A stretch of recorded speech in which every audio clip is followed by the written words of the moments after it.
Hello friends, welcome to the garage. Just gonna give a quick update following video. You're gonna see me change oil filter housing and cooler and on my 2017 Jeep Wrangler Rubicon 3.6 liter. These things should have been probably on a recall list, and shame on you, Stellantis, FCA, Chrysler, whatever you're calling yourself now, for not addressing that. But anyways, so we had a really cold spell, probably about 12 degrees below zero, and used the remote start on the car. And a couple days like that, maybe a week like that, and one of the days I go out and I leave, I go to work, I come home, and when I come home, I pull up on the concrete pad that I park on, and I just get a real quick smell of oil, of burnt oil, and I thought, that's strange. And I get out, and I don't smell it when I get out, but in the driveway on the snow, there's a line of oil drip, which is not where I pulled in on the driveway, but going out the driveway. And so I thought, what's that coming from? Maybe, my 2012 F-150 has an oil leak. So got the keys, started it up, looked underneath, and there was no oil leak there. So I'm just thinking, what's going on? So I come back over by the Jeep, and I look underneath the Jeep. I'm like, could it really be? And so as I look under there, there's a big oil spot on the concrete where it had been parked, and there's also oil. It looks like it's presenting as a rear main seal, like it's leaking. It's down the back of the engine and the pan and back across all the tranny and everything. And I started doing some research, and I was pretty sure what it was, but just verified. So I ended up ordering one from eBay, and I don't know, you're gonna see, I'm gonna install it. Had a little bit of difficulty, and it was probably pretty overwhelming to begin with. You gotta take off the upper intake and the lower intake, and you're down into the top of the motor after disconnecting a bunch of injection connections and stuff. So honestly, it didn't turn out too bad. It won't surprise me if I have to replace it again. I really would like to have the aluminum one that's supposedly going to hit the market soon, and they made it for, I think that it's out there and released for the Charger right now, but not for my Jeep that I saw. So waiting on that. Hopefully that happens. But yeah, so this is a quick video. Oh, and by the way, I'm horrible at doing this, so I'm going to just do it right now. If you like the video, which is not necessarily a how-to video, I'll put a link. There's some great how-to videos out there. But if you like the video, give a thumbs up, subscribe, follow along, and hopefully we'll keep rolling along here. So God bless you. Thanks for taking the time to watch the video. See you later. All right, out in the garage, and have to work on the Jeep. Here's the wall, about 16 inches.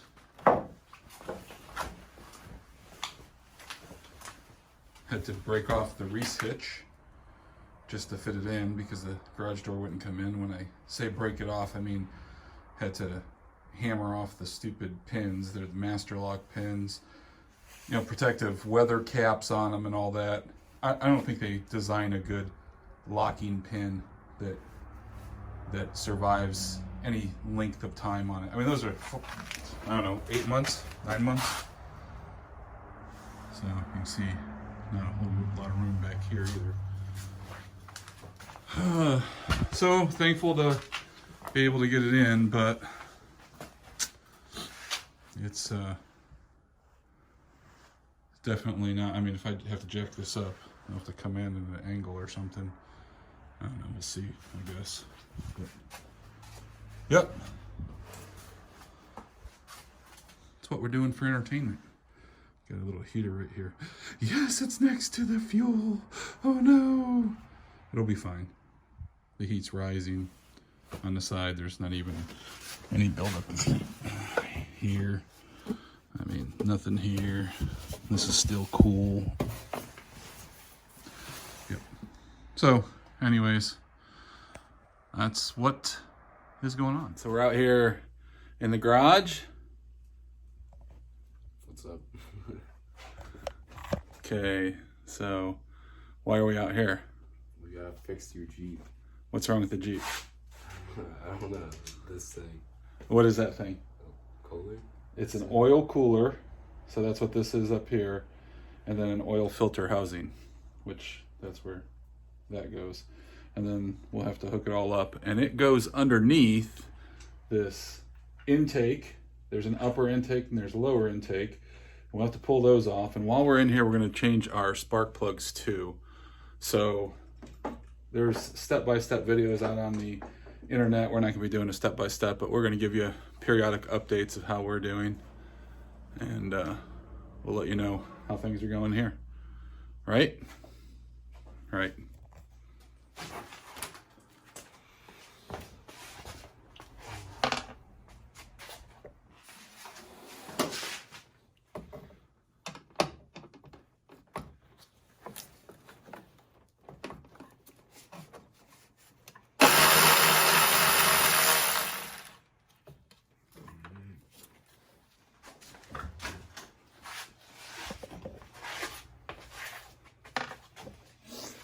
Sort of tight in here, isn't it? Yeah.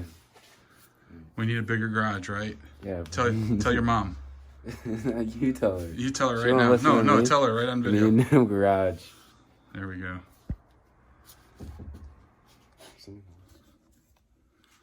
All right, so we have pulled off the intake, the upper intake.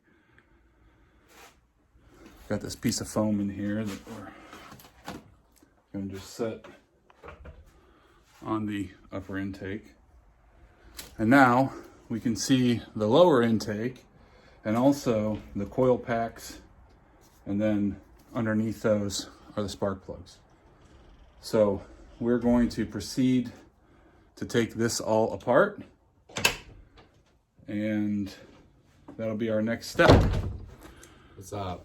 Got our intake off, our upper intake, so we can see our lower intake.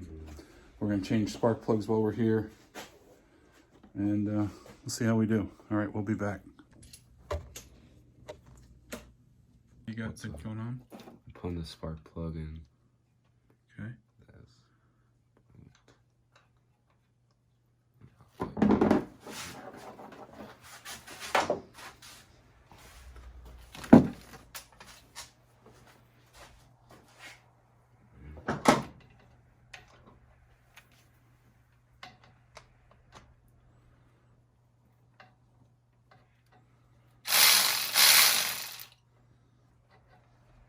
Yeah, I think it was That loose. was loose.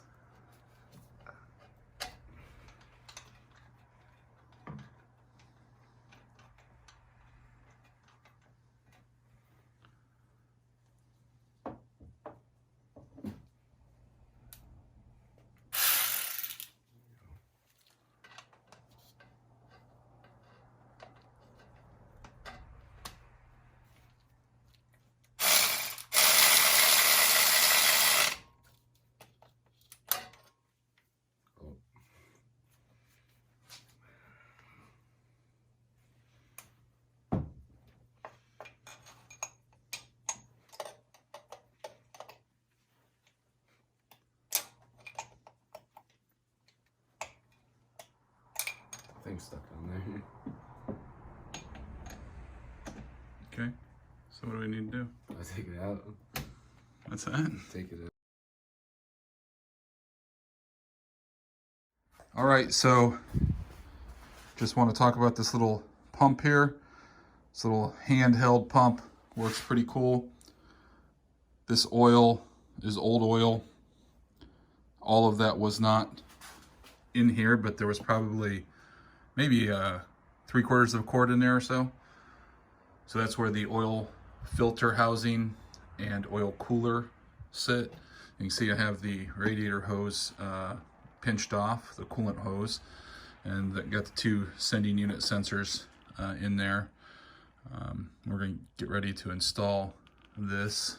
I'm going to replace my seals on my lower intake, and then I'll install the upper intake back on, and hopefully we'll get this thing back out there and in the snow. So just want to talk about this on behalf of this. Well worth the 10 bucks. All right. Thanks.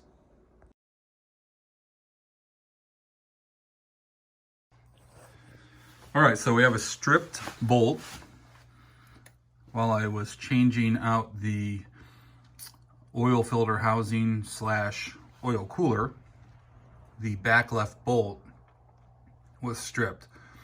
I wasn't installing it with this. I was using a torque wrench and got to not enough torque for it to seal correctly according to the manufacturer.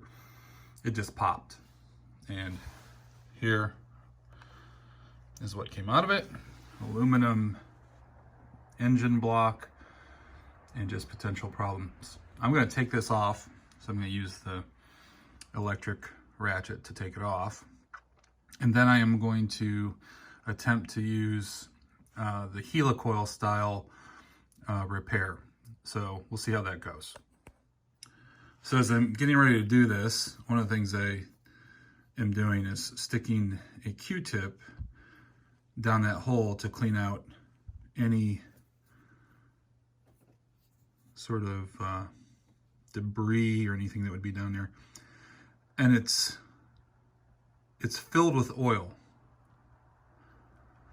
I don't know if all of them are filled with oil. I'm going to check. But this may have been the culprit of why this was leaking in the first place.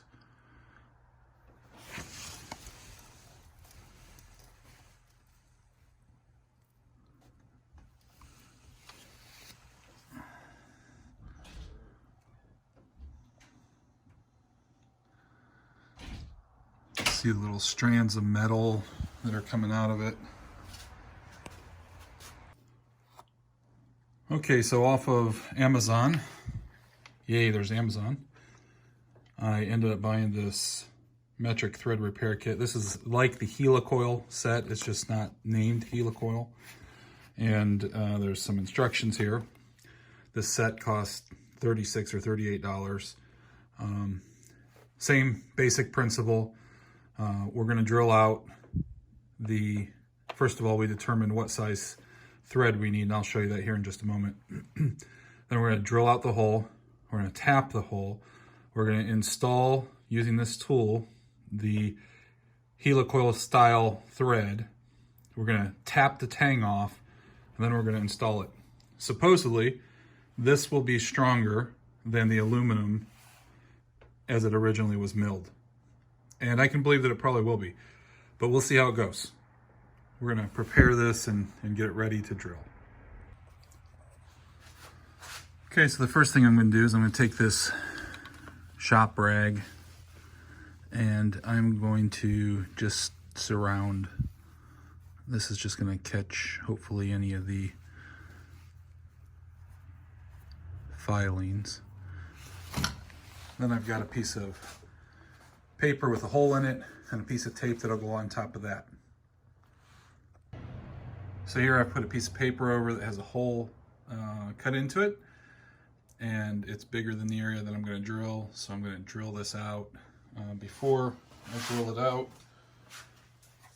I'll just show you one of the things I did was I stuck this down and marked how deep it is.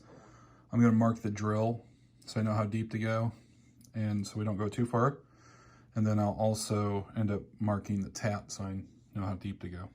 The kit contains multiple sizes. It's a metric kit, and this is an M6 thread, and you can tell that by actually screwing it on what you have to bolt into there. So you see it stops down here at the tang.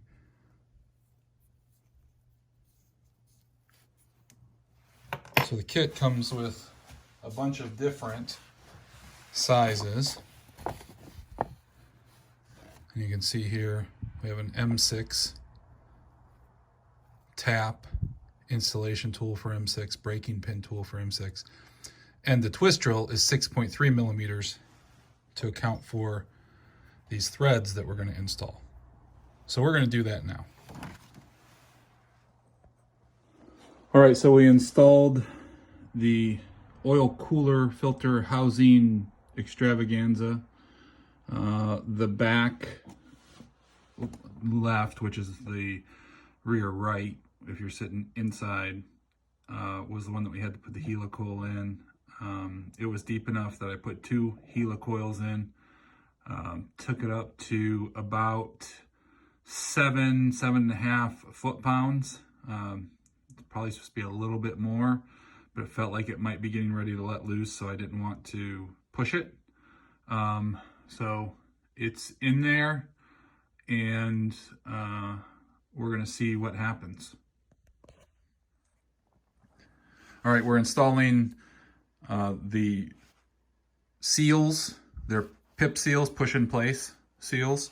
If you've never seen them, they look like this, and they've got these little retainer nubs on them, and they go in and they collapse.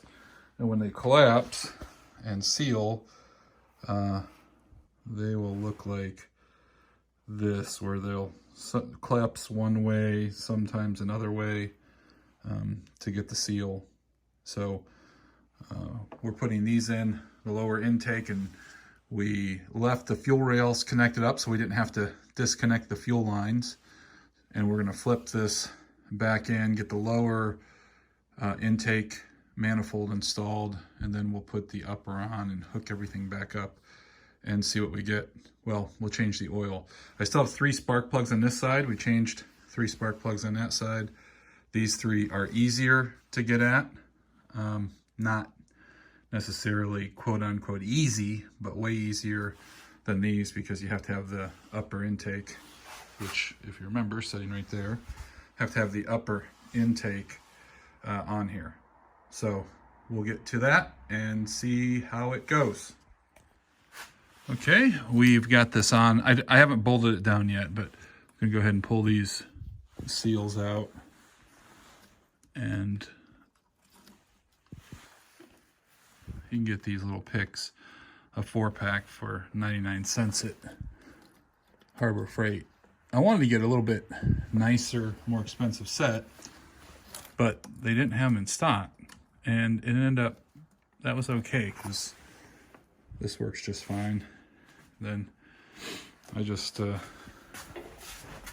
stored this right here, along with these Pittsburgh body panel removers, which are perfect for removing those wiring harnesses on this thing. So this is where we're at. I have to do a little bit of a repair. Look at this, look how brittle.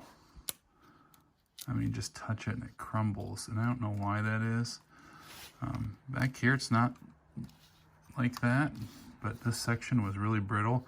In fact, it was so brittle, it broke down into the valley down in here, and had to vacuum it out. Had to make sure we didn't get any into the cylinder head. So that was a thing. That was fun. So we've got seals that we're going to replace in there. I'm going to do that right now. Then we'll look at getting this thing bolted in.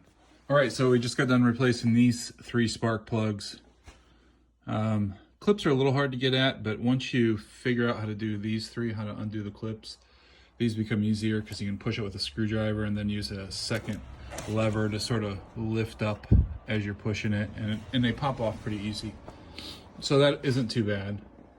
I hooked up the injectors, the electricity to the injectors. I haven't torqued this lower intake down yet. Got to do that.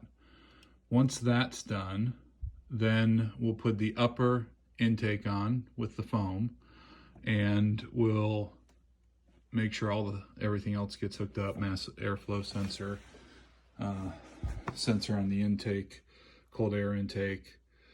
We'll do the oil change, and while I have it in here, probably a couple other things I'm going to do. Work on my Voss switch. There was a bad power switch that I got when I purchased it.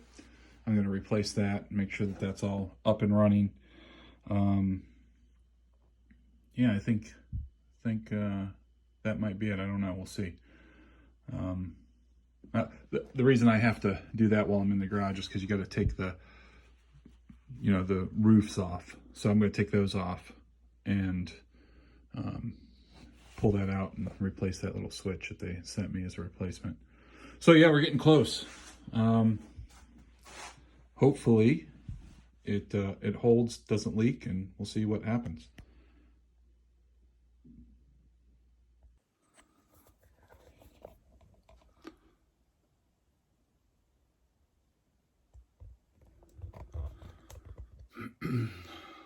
All right, good morning. So we've got everything installed back in, almost everything. We got the upper intake on, made sure we hooked our plugs back up, had some bolts that we had to do. Torqued the lower intake to 106 inch-pounds, torqued the upper intake to 86 inch-pounds, and got our mass airflow sensor all hooked back up, wires routed. We've got our foam put back in, but you know what I just figured out? The piece of foam that goes underneath the intake, which is laying right here behind me, didn't go back in. So I got to pull this all apart and do it again.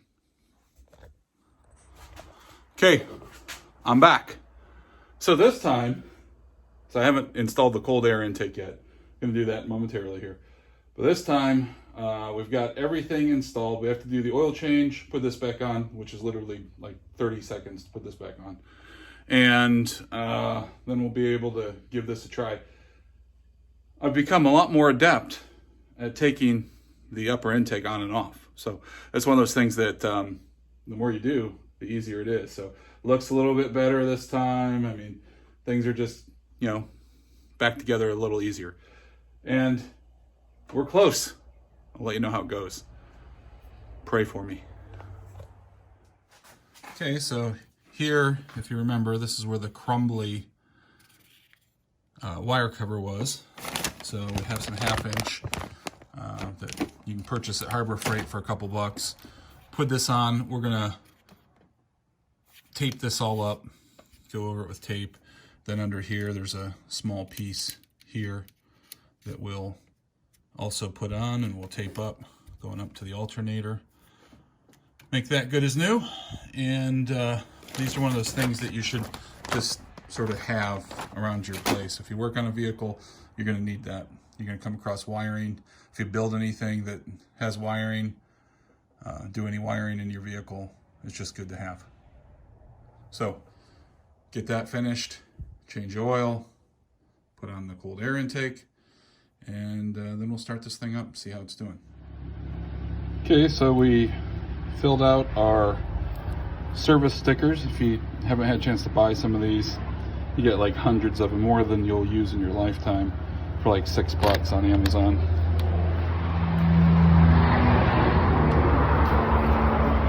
So there we go. All changed, all running. Spark plugs changed.